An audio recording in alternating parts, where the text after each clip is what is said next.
आमचे प्रतिनिधी सिल्लोडहून जोडले गेलेले आहेत विशाल करोळे. विशाल, तुम्ही मगाशी सांगितल्याप्रमाणे सिल्लोडमध्ये अब्दुल सत्तारांची प्रतिष्ठा पणाला लागलेली आहे, कारण त्यांचा मुलगा देखील निवडणुकीच्या रिंगणामध्ये उतरलेला आहे. त्या ठिकाणी आता मतदान प्रक्रिया सुरू झालेली आहे. कशा प्रकारची तयारी पाहायला मिळते? प्राची, मतदानाला आता सुरुवात झाली आहे आणि सिल्लोडमध्ये आपण बघतोय सकाळपासून मतदार इथे आलेले आहे. फारशी गर्दी नाही, मात्र मतदान प्रक्रियेला सुरुवात झाल्याचं आपण बघू शकतोय.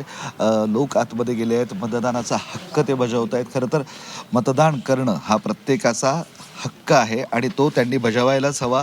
त्यामुळं मोठ्या संख्येनं नागरिकांनी मतदानासाठी बाहेर यायला हवं, मतदानासाठी पुढाकार घ्यायला हवा, जेणेकरून मतदाराचा टक्का वाढेल असं आवाहन प्रशासनातर्फे सुद्धा करत आहे.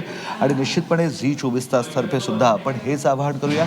मतदान हा मतदाराचा हक्क असतो आणि मतदाराने तो हक्क बजावायलाच हवा, अशी काहीशी परिस्थिती आहे आणि अशाच पद्धतीचं आव्हान आहे. प्राची, सकाळपासनं मतदार या ठिकाणी यायला सुरुवात झाली आहे, ही एक सुखद बाब आहे.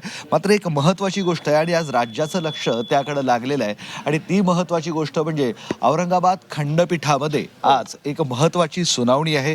खंडपीठामध्ये एक याचिका करण्यात आली होती. याचिकेत म्हटलं होतं की जर काही निवडणुका आपण पुढे ढकललेल्या आहेत तर बघ, आज मतदान जरी होत असलं तरी याचा निकाल एकत्रितपणे का लावला जाऊ शकत नाही.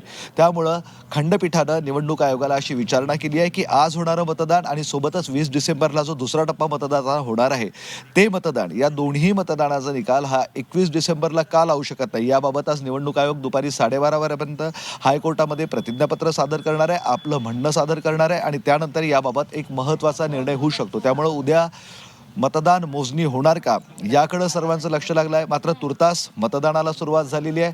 राज्यभरात उत्साहात मतदानाला सुरुवात झालेली आहे. प्राची, खरं तर या खूप बहुप्रतीक्षित अशा निवडणुका होत्या. 3-4 वर्ष सातत्यानं ओबीसी आरक्षणाचा प्रश्न होता, त्यामुळे लांबलेल्या होत्या. त्यामुळं कार्यकर्त्यांची ही निवडणूक मागे पडली होती. कुठंतरी कार्यकर्त्यांमध्ये अस्वस्थता होती आणि त्यानंतर ही निवडणूक आता जाहीर झाली आणि आता हा मतदानाचा दिवस सुद्धा उजळलाय. त्यामुळे निश्चितपणे आनंद आहे. खरं तर ही निवडणूक म्हटली जाते तशी कार्यकर्त्याची गावची, मात्र या निवडणुकीमध्ये नेते मंडळींनी सुद्धा चांगला जोर लावला होता. कार्यकर्त्यांच्या निवडणुकीऐवजी नेते मंडळीमध्येच तर घमासान सुरू नाही ना, असं चित्र आपल्याला राज्यात पाहायला मिळालं. त्या सगळ्याची परिणिती आता आज मतदानात उतरलेली आहे. मोठ्या संख्येनं मतदार या ठिकाणी यायला लागलेले आहे. सकाळपासून जर मतदानाच्या या रांगा असेल तर निश्चितपणे एक सुकर चित्र आपण म्हणूया.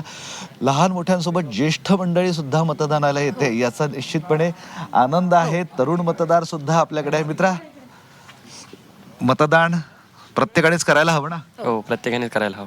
मतदान हा हक्क महत्वाचा आहे. हो, ठीक आहे प्रश्न, आपण बघतोय की मतदान प्रत्येकाने करायला हवं असं आव्हान मतदार सुद्धा करतायत आणि आपण विशाल, आपण देखील सगळ्यांनाच आवाहन करूयात की मतदान आपला हक्क आहे आणि तो आपण बजावलाच पाहिजे.